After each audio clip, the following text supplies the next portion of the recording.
हाथ की सफाई दिखाने में अब महिलाएं भी पीछे नहीं हैं।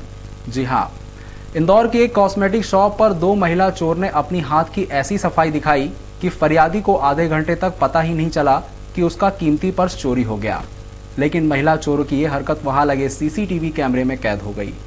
गौर से देखिए इस लाल साड़ी वाली महिला को। यह यहाँ कॉस्मेटिक की शॉप पर कुछ खरीदने नहीं बल्कि यहाँ मौका पाकर चोरी की नीयत से आई है। यहाँ खड़ी ये दो युवतियाँ जरूर कुछ खरीदने आई हैं, लेकिन जब दोनों युवतियाँ अपने सामान की तलाश में घूम रही हैं, उसी दौरान लाल साड़ी वाली महिला एकदम से उनसे टकराती है और युवती के बैग में हाथ डालकर उसका पर्स निकाल लेती है और बिना रुके खुद भी अपनी साथी के साथ रवाना हो जाती है। पर्स चोरी होने की शिकायत युवती ने सेंट्रल कोतवाली थाने में की है। पुलिस के मुताबिक अंकिता गर्ग नामक युवती का पर्स एक महिला चोर ने शॉपिंग करते समय चुरा लिया है। पर्स में 10,000 रुपए नकद, एटीएम कार्ड, पैन कार्ड और अन्य जरूरी कागजात रखे हुए थे। मैंने रिपोर्ट की कॉस्मेटिक की दुकान पे वो गई थी अपने पर्स के साथ, जिसमें 8,000 रुपये, पैन कार्ड, डेबिट कार्ड, तरह तरह के और उनके दस्तावेज थे, एक मोबाइल का बिल था। और जब वो अपनी शॉपिंग से बाहर आई तो उनके पास वो पर्स नहीं था। उन्होंने वापस शॉप में जाके अपनी वीडियो रिकॉर्डिंग, सीसीटीवी वाली वीडियो रिकॉर्डिंग को देखा।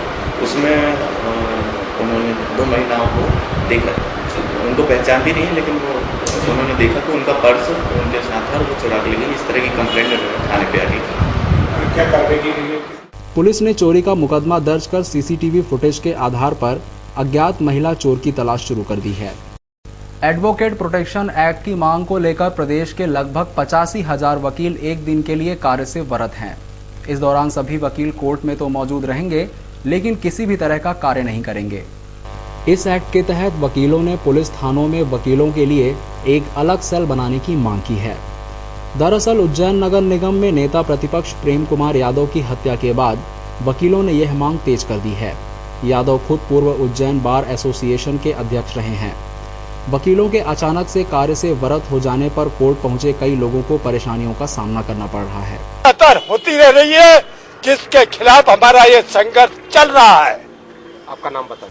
शासन द्वारा दलित छात्रों को प्रदान की जाने वाली छात्रवृत्ति को कॉलेज किस फर्जी तरीके से हड़प रहे हैं, इसका खुलासा उस वक्त हुआ जब एक कॉलेज के छात्र ने अपने डॉक्यूमेंट्स दूसरे कॉलेज में होने की शिकायत की। अब पुलिस पूरे मामले की जांच कर रही है। जी हाँ, शासन को ठगने की यह नई स्कीम बनाई है इंदौर के कुछ लालची कॉलेजों ने। एक कॉलेज प्रबंधन ने अपने दलित छात्रों के डॉक्यूमेंट्स दूसरे कॉलेज के हवाले कर दिए और उन्हें कॉलेजों ने छात्रों को दूसरे कोर्स में प्रवेश देकर वहां से भी छात्रवृत्ति ले ली। ये गंभीर आरोप लगाए हैं अरिहंत कॉलेज के छात्रों ने। उनकी माने तो अरिहंत कॉलेज MBA में 24 दलित छात्रों ने 2012 के सेशन में एडमिशन लिया था। उस समय जो ओरिजिनल डॉक्यूमेंट्स कॉलेज में जमा किए गए थे, कॉलेज के मुताबिक वे चोरी हो गए। लेकिन कुछ दिनों पहले आई मीडिया रिपोर्ट्स में पता चला कि उन डॉक्यूमेंट्स के आधार पर प्रीतम कॉलेज और BM कॉलेज में इंजीनियरिंग कोर्स में फर्जी एडमिशन देकर शासन से छात्रवृत्ति ली गई है। और कैसे जा रहे हैं? तो इनके डॉक्यूमेंट में दूसरे वाले छात्रों ने एडमिशन ले रखा है? नहीं, वहाँ पर फर्जी तरीके से इनको एडमिशन दिया गया और ये सभी छात्र OBC के छात्र हैं। अच्छा। इससे नजर आता है सीधा सीधा कि ये डॉक्यूमेंट चोरी कर छात्रों की छात्रवृत्ति वसूलने या तीनों कॉलेजों की साठगांठ है इसके अंदर। कितने छात्र हैं? 24 छात्र हैं। तो पुलिस का क्या कहना है? पुलिस का कहना है कि सर इसमें पहले भी हम लोगों ने ज्ञापन दिया था कि सर हमारे डॉक्यूमेंट चोरी हुए हैं छात्रों ने, तो उसमें 2 महीने से पुलिस जांच कर रही है। अभी तक जांच में कुछ भी सामने नहीं आया। कुछ मीडिया कर्मियों मीडिया साथियों के और पत्रकारों प्रेस में छपा के BM कॉलेज में और इसमें इनका प्रवेश पाया गया है।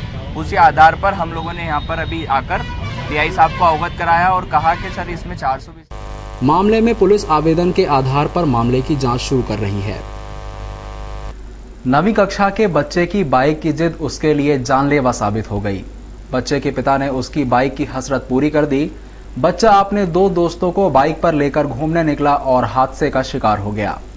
हादसा इतना जबरदस्त था कि 2 की तो मौके पर ही मौत हो गई, वहीं एक जिंदगी और मौत से संघर्ष कर रहा है। रविवार रात भंवरकुआं पुलिस को सूचना मिली कि 3 इमली के पास चितावत मार्ग पर एक बाइक का एक्सीडेंट हो गया है। सूचना पर गश्त कर रहे पुलिस जवान मौके पर पहुंचे और 108 एम्बुलेंस को बुलाया। दरअसल हादसा एक नई पल्सर गाड़ी का हुआ था जो खंभे से टकरा गई। इस गाड़ी पर 3 नाबालिग बच्चे सवार थे। तीनों की हालत खराब थी। इसलिए 108 एम्बुलेंस के डॉक्टर ने बिना देर किए तीनों को एम्बुलेंस में सवार किया और एमवाय अस्पताल लेकर आए।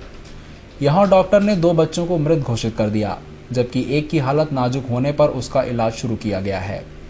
मरने वाले बच्चों की पहचान अमान कादिर पठान, रहमान और अरशद अली सामने आए। तीनों ही कोहिनूर कॉलोनी के रहने वाले थे। इनमें बाइक अमान की थी। अमान के पिता कांग्रेसी नेता हैं और उन्होंने ही कुछ दिनों पहले अमान की जिद पर उसे बाइक दिलवाई थी। रात को अमान अपने पास ही रहने वाले दोस्तों रहमान और अरशद को साथ लेकर घूमने निकला था। तीनों रास्ते में ही तीनों हादसे का शिकार हो गए। गाड़ी टकराने के विवाद में कुछ युवकों ने एक ठेकेदार को चाकू मारकर घायल कर दिया। घायल ठेकेदार का नाम मनीष खंडेलवाल है। मनीष अपने 2 साथियों के साथ कार से एलआईजी क्षेत्र से गुजर रहा था, तभी ओवरटेकिंग को लेकर उनका बाइक सवार युवकों से विवाद हो गया। विवाद के चलते आरोपियों ने मनीष को चाकू मारकर घायल कर दिया। मनीष के साथियों ने आरोप लगाया है कि आरोपी बाइक सवार युवक उनसे मोबाइल और सोने की चैन भी छीन ले गए। नगर में रहता है मनीष जो है, विजयनगर में रहता है, महालक्ष्मी नगर में। तो दैनिक भास्कर प्रेस के सामने एक गाड़ी पे 3 लड़के सिल्वर कलर की पेशन पे आगे जा रहे होंगे। इनने हॉर्न बजाया उनको साइड मांगने के लिए, तो वो लड़कों ने उतर के इनसे बदतमीजी करना चालू करी और माराकुटी चालू कर दी। ये भी जैसी कार से उतरे तो इनके पीछे उन लड़कों के साथ 3-4 बाइक पे और लड़के आए और उनने सीधे मारा और 4 जनों ने उसमें से चाकू निकाले और इनके पीछे मारने दौड़े, जिसमें 2 को नहीं लग पाए और सिर्फ मनीष को 3 जगह चाकू मारे उनने और चेन 2 की चेन और 2-3 मोबाइल लेके वो लोग भाग गए। घटना की सूचना पर गश्त कर रहे पुलिस अधिकारी मौके पर पहुंचे थे। घायल मनीष को एक निजी अस्पताल में इलाज के लिए भर्ती किया गया है। इंदौर में बीआरटीएस कॉरिडोर पर आई बस के सुहाने सफर का मजा आज ब्लाइंड बच्चों ने लिया।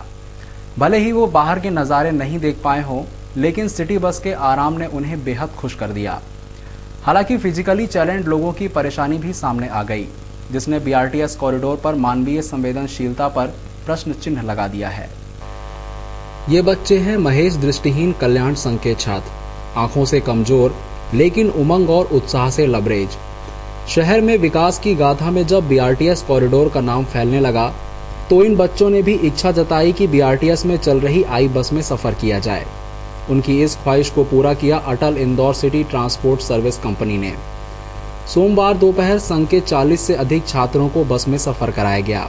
एसी की ठंडक, ऑपरेटिंग सिस्टम, बिना रुके दौड़ती बस के अनुभव से छात्र बेहद खुश हुए। हालांकि इस बीच कुछ शिकवा शिकायतें भी सामने आईं। सफर के बाद सिटी बस ऑफिस में परिचर्चा रखी गई। इसमें फिजिकली हैंडीकैप लोगों ने आई बस से लेकर सिटी बस की परेशानियों को भी बताया। और उसे अगर समाज की मुख्य धारा में, मतलब समाज में विकास में अगर शामिल होना है तो उसे एक जगह से दूसरी जगह जाने की जरूरत होती है।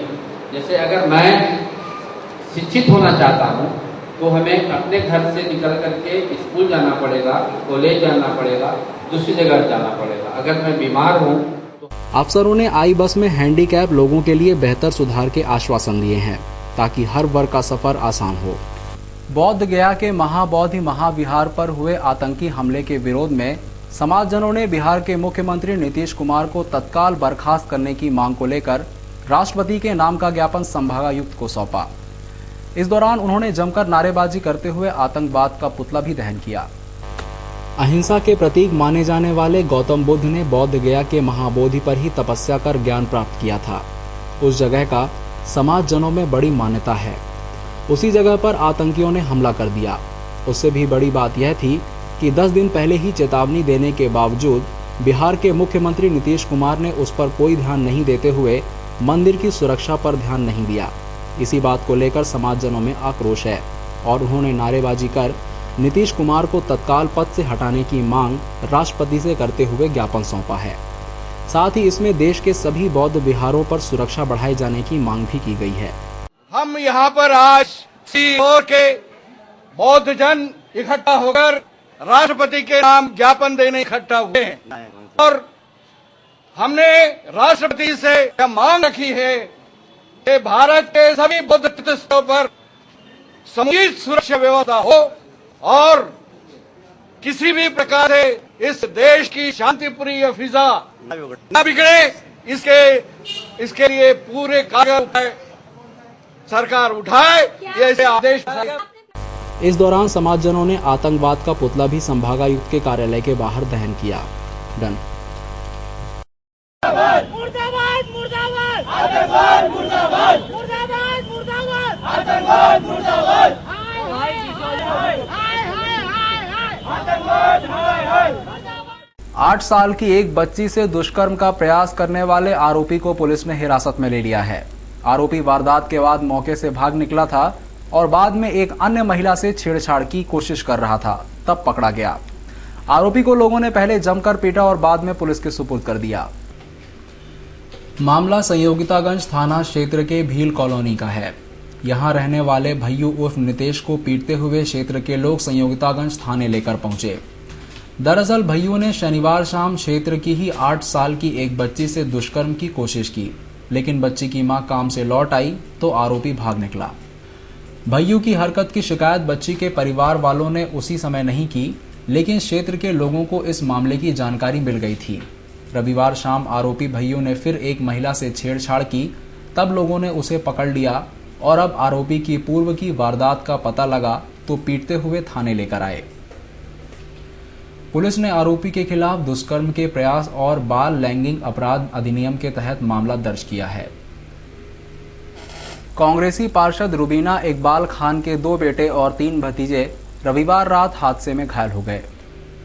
पार्षद के बेटे शहनवाज और शहबाज अपने चचेरे भाइयों आसिम, अबरान और सिमरान के साथ कार से राव स्थित ढाबे पर खाना खाने जा रहे थे। तभी रास्ते में गाड़ी अनियंत्रित होकर पलट गई। हादसे में 5 भाई घायल हो गए। सभी को इलाज के लिए चोइथराम अस्पताल में भर्ती किया गया है। सभी घायलों की हालत खतरे से बाहर है। हादसे की सूचना के बाद बड़ी संख्या में पार्षद समर्थक अस्पताल पहुंच गए थे।